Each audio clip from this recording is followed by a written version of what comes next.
When my son called to tell me he and his wife had just bought a house, my house, the one I'd owned for 22 years, I didn't cry. I just set down my coffee mug very carefully on the kitchen counter, the way you do when your hands have started shaking and you don't want anyone to know. He hadn't asked me. He hadn't warned me. He'd gone to the bank, arranged financing, and somehow convinced my husband's brother to act as a co-signer on a property that still had my name on the deed. And then he called me on a Tuesday afternoon while I was in the middle of folding laundry to let me know. "We're planning to move in by the end of next month, Mum. We thought you'd be happy for us.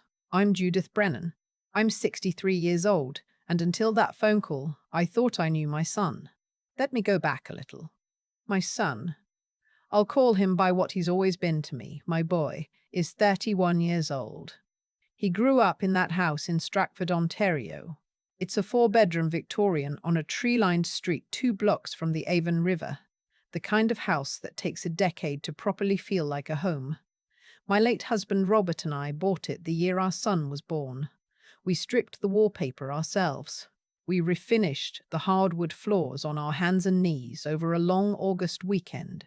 I planted the lilac hedge along the back fence the spring after Robert died, because gardening was the only thing that got me out of bed in those first months. That house is not just property. It is the physical record of my entire adult life. My son met his wife. I'll call her by what she is, my daughter-in-law, at a real estate networking event in Kitchener 3 years ago. She works in property development.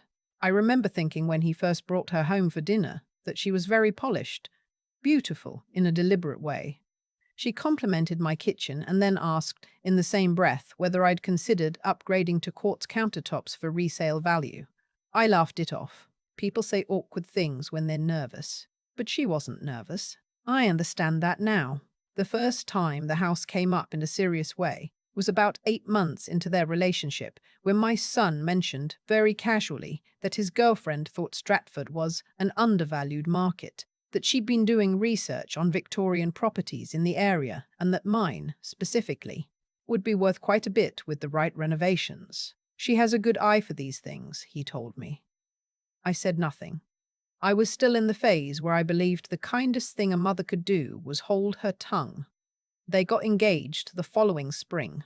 I found out through Instagram a photo of my daughter-in-law's hand, the ring catching the light, my son's face beaming behind her, and a caption that said, "Forever starts now."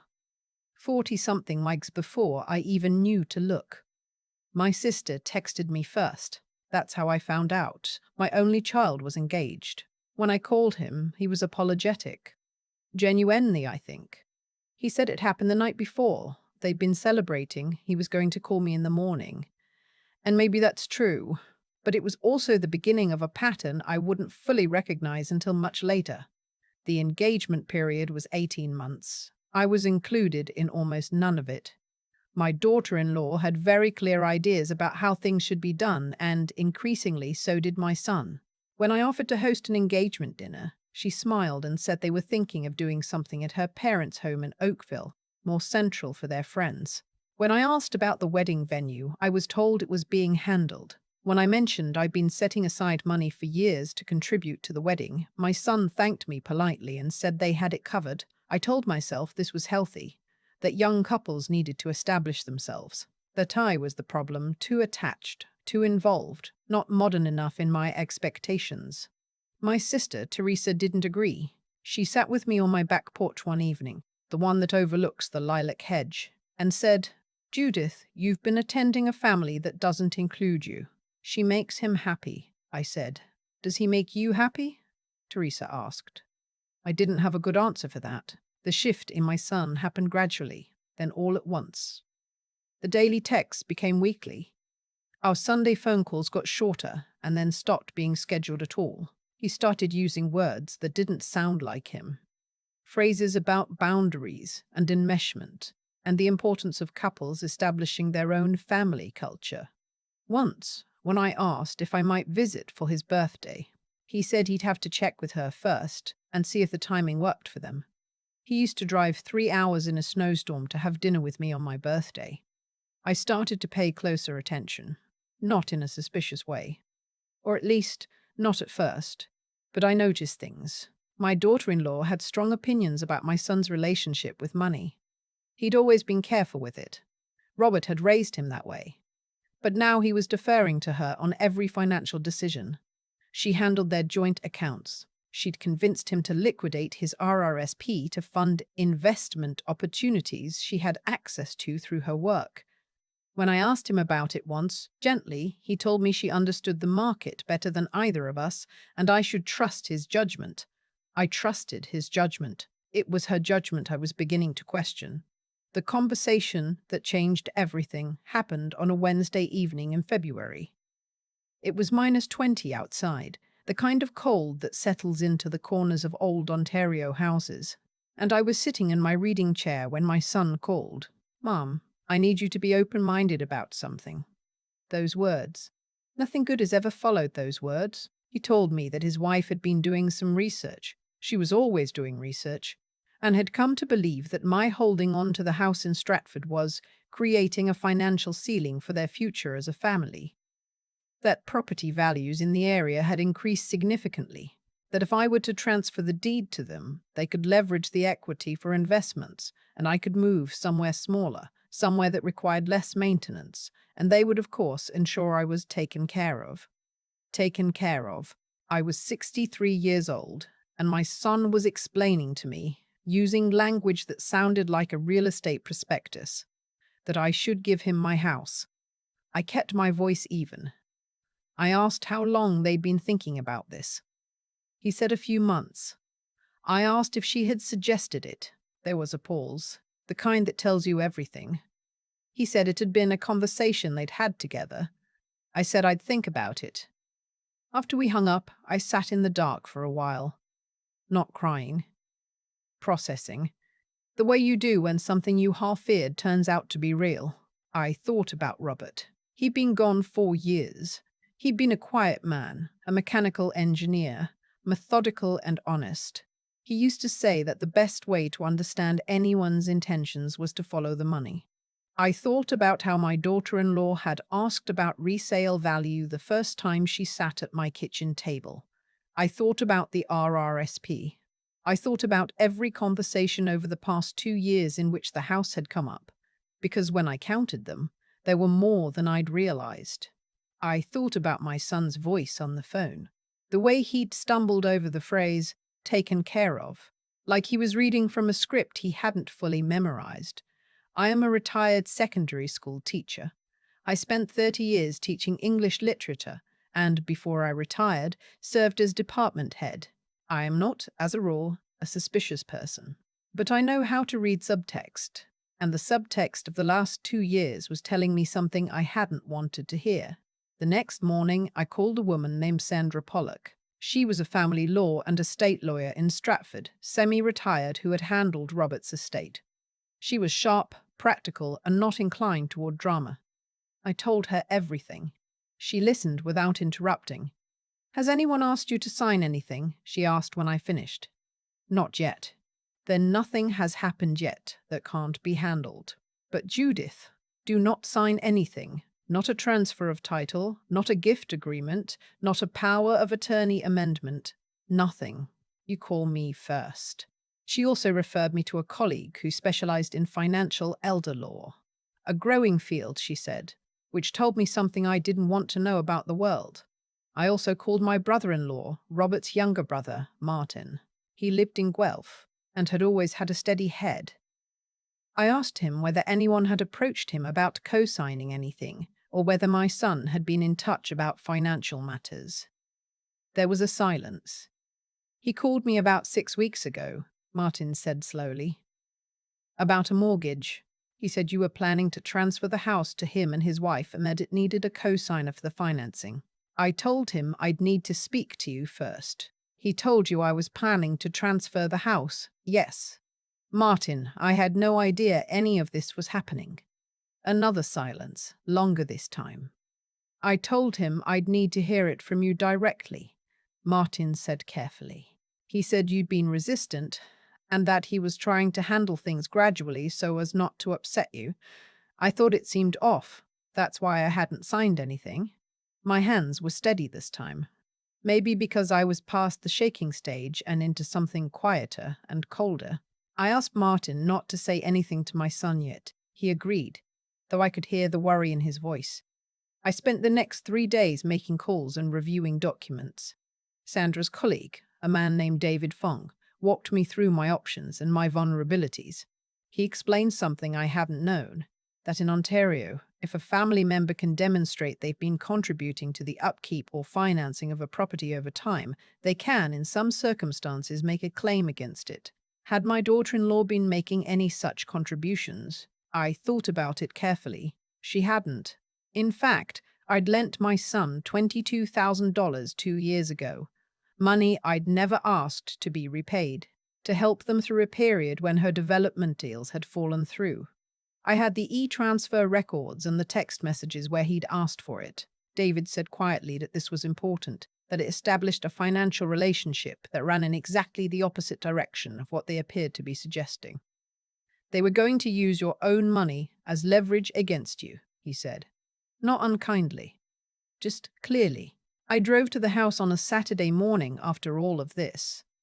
Not for any particular reason, just to walk through it. I went from room to room. The marks on the kitchen door frame where we'd measured my son's height every year, until he was 16 and taller than his father. The window seat in the upstairs hall that I'd reupholstered twice. The lilac hedge that was just starting to show the first pale green of early buds. I thought about what my daughter-in-law had called it. An asset class. When my son called the following Tuesday to follow up, casually, as though we'd discussed nothing more significant than holiday plans, I was ready. We're thinking the timing might work well if we move forward in the spring, he said. Get ahead of the market. I've been thinking about that conversation, I said. I have some questions. Can you and your wife come for dinner this weekend? He said yes. He sounded relieved. I imagine he thought I was coming around. They arrived on Saturday with a bottle of Ontario Riesling and a printout from a real estate website showing comparable properties in my neighborhood. My daughter-in-law set it on the table during dinner as though it were a talking point rather than a pressure tactic, which I suppose was the point. I let her talk. She was very good at this, explaining things in a way that sounded reasonable and even generous, positioning the transfer as a practical arrangement that would benefit everyone. She had a whole language for it, streamlining the estate, eliminating probate complications, allowing the asset to work harder for the whole family. I listened to all of it. Then I said, I spoke with Sandra Pollock earlier this week. A silence. And with David Fong, who specializes in financial elder law, and with Martin. My daughter-in-law's expression didn't change. She was too composed for that. But my son's did. He set his fork down. Mom. I also pulled the records on the $22,000 I transferred to you in November 2 years ago, I said, and the title documents on this house, which I've reviewed with legal counsel, and I found it interesting that Martin was approached about a co-signing arrangement before I had agreed to anything. My son's face had gone very still. I was going to tell you. What were you going to tell me? That you'd arranged financing on a property you don't own, using a family member as a guarantor, based on a transaction I hadn't consented to? My daughter-in-law spoke then. Her voice was very measured. She said there had been a miscommunication, that my son had been optimistic about my willingness, that they had simply been exploring options. Exploring options, I repeated. I looked at my son, not at her, at him. Is that what this has been? For how long? He didn't answer. How long, I said again, more quietly, has this been the plan? He looked down at the table. We thought, that you didn't really need a house this size anymore, that it made sense for the money to be working. Your father and I worked for that house, I said. We built it room by room. It's where you grew up. It is the only thing I have left of the life we made together, and for the past 2 years you have been planning to take it from me. While I was lending you money. While I was accepting excuses for why I wasn't invited to things. While I was telling myself I was the problem. The silence at my dinner table lasted a long time. My daughter-in-law gathered herself first.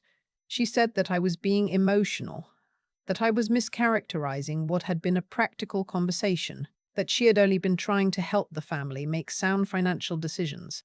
I looked at her then, directly, steadily, the way I used to look at students who are trying to talk their way out of something. "I'd like you to leave," I said, "both of you." My daughter-in-law stood up, composed as ever.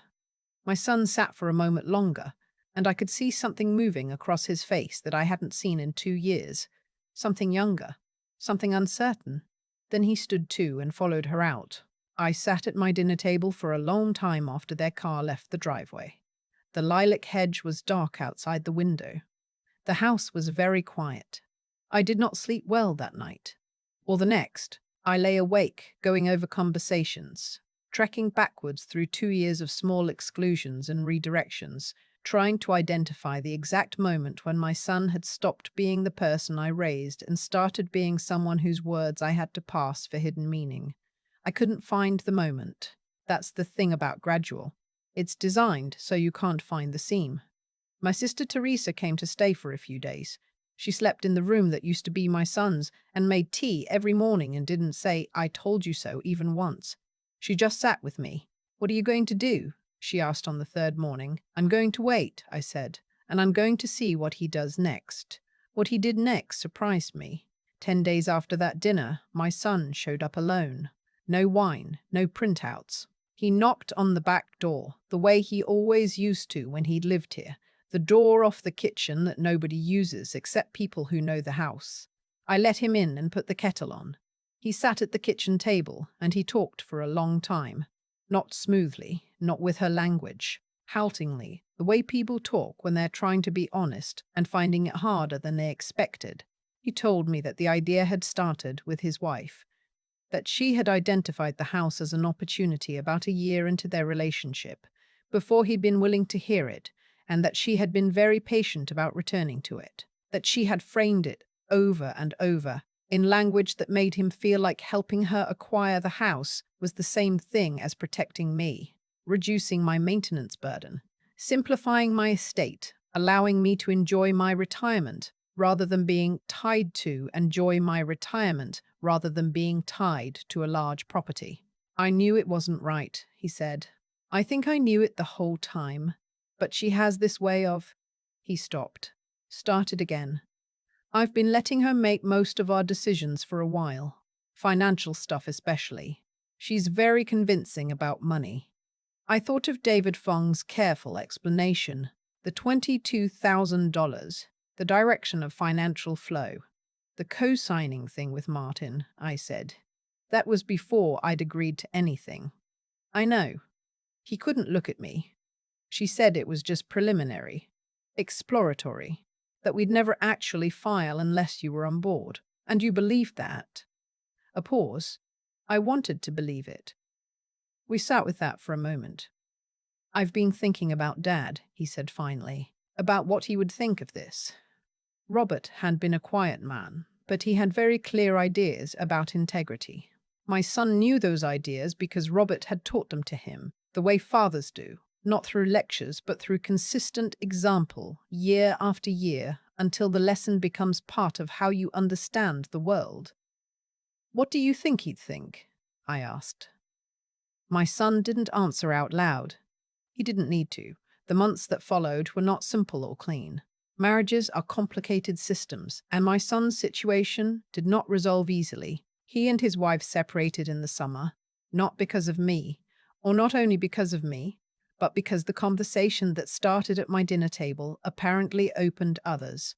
He told me she had been managing their finances in ways he hadn't fully understood, that she'd moved money between accounts without discussing it, that when he'd asked a lawyer friend, quietly, informally, to review some of their financial agreements, the lawyer had found language that troubled him. He moved back to Stratford for several months while things were being sorted, not into my house. He rented a place downtown. But we had dinner on Sundays again. The calls came back. Slowly, and then with more regularity, he started sounding like himself. I am careful not to say too much about his marriage in either direction. It's his life, but I will say this. He came to me one evening in September with a folder of documents from their joint accounts, asking if I could help him understand them. He sat at my kitchen table, in the house he'd tried to take from me, and we went through them together. The retired English teacher and her engineer's son, and something in both of us quietly repaired itself. He told me, during one of those evenings, that his wife had been in a similar situation before him, a previous partner, an older one, with property, that she'd been involved in a dispute over that property when the relationship ended. He'd learned this from a mutual acquaintance after the fact, after she'd already told him the story, a very different way. She has a pattern, he said. Not with anger by then, just with a kind of tired clarity. I thought about that word, pattern. How patterns are only visible from a distance. How when you're inside them, they feel like just your life. My daughter-in-law moved back to Oakville. The divorce proceedings were managed by lawyers and were, by all accounts, professionally handled. She did not, in the end, make any claims on my property. David Fong had ensured the documentation was clean and clear on all points. The house is still mine. Last spring, my son helped me restain the back porch. It was a Saturday in May, the kind of day Ontario occasionally produces as an apology for April. Warm without being hot, the lilac hedge in full bloom, the smell of it coming through the open kitchen window while we worked. We didn't talk much. There wasn't a lot that needed to be said. When we finished, we sat on the steps with glasses of iced tea and looked at the hedge. My son had planted the corner section himself, the autumn after his father died. He'd been 27. He'd driven up from Kitchener with a shovel in his trunk and hadn't asked, just started digging. "I'm sorry, Mum," he said. It wasn't the first time. He'd said it in different ways over the previous months, in varying degrees of completeness, but this time it sounded like he'd finally found the right words, or stopped looking for the right words, and just said the true ones. "I know," I said. "I should have trusted you, and I should have trusted myself." I looked at the lilacs. They were the same ones I planted the year after Robert died, overgrown now, dense and full, requiring more pruning every season, but richer for all the years of growth. "We're not finished," I told him. "That's what matters." He nodded. We sat there for a while, the two of us, in the house that still held the marks of his height on the kitchen doorframe, and the window seat I'd reupholstered, and the back door that nobody uses except people who know their way home. It is enough. There's a moment I keep coming back to, standing in the upstairs hallway of my house, looking at the window seat I'd reupholstered twice over the years. Once when my son was small and had worn the fabric through with all his fidgeting. Once after Robert died, when I needed something to do with my hands. I stood there the morning after that dinner, after my son and his wife had left, and I thought, this is what they were going to take. Not just the equity. All of it. The worn places and the repaired ones. I don't think my son is a bad person. I've thought about this carefully, the way you think about something that matters too much to get wrong.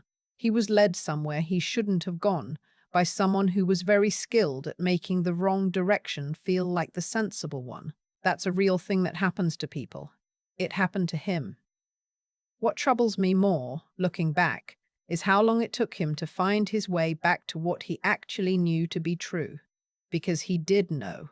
I could hear it in that pause on the phone when I asked whether the plan had come from his wife.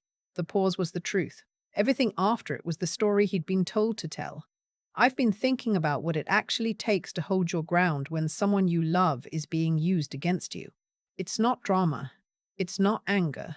It's something quieter and harder than both of those things. It's being willing to sit with the discomfort of seeing clearly when part of you desperately wants to look away. When I called Sandra, when I called Martin, when I pulled those bank records, I wasn't being vengeful. I was being careful. There's a difference.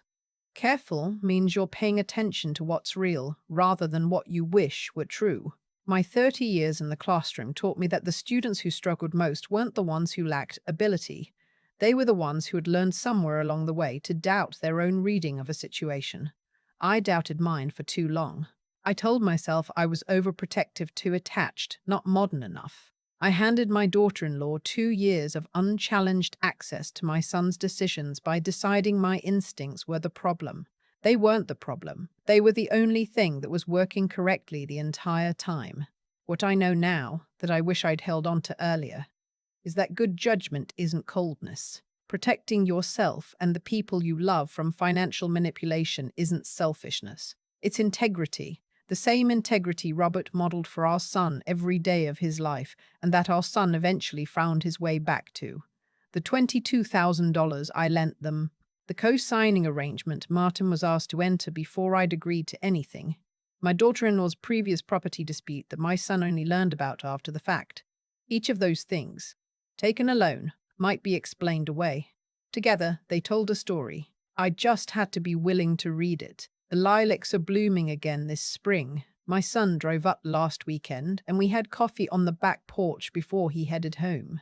We didn't talk about any of it. We didn't need to. There's a kind of steadiness between us now that feels more honest than the easy closeness we had before, because it's been tested and it held. That's not nothing. In fact, I think it might be everything.